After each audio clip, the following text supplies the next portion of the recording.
ಎಲ್ಲರಿಗೂ ನಮಸ್ಕಾರ. ನನ್ನ ಹೆಸರು ರಾಚಮ್ಮ ಸ್ವಾಮಿ, ಸಹ ಶಿಕ್ಷಕಿ, ಧಾರವಾಡ.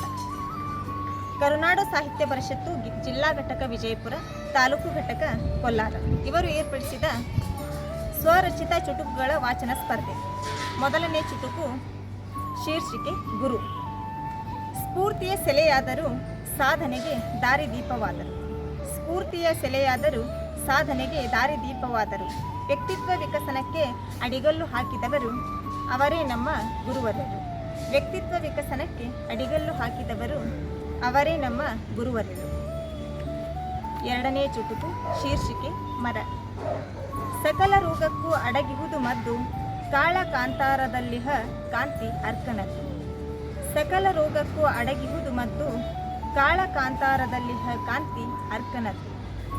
ಜೀವ ಸಂಕುಲವೇ ನಿನಗೆ ಅವಲಂಬಿತ, ಮರವೇ ನಿನ್ನ ಅಸ್ತಿತ್ವ ಎಂದಿಗೂ ಶಾಶ್ವತ. ಜೀವ ಸಂಕುಲವೇ ನಿನಗೆ ಅವಲಂಬಿತ, ಮರವೇ ನಿನ್ನ ಅಸ್ತಿತ್ವ ಎಂದಿಗೂ ಶಾಶ್ವತ. ಧನ್ಯವಾದಗಳು.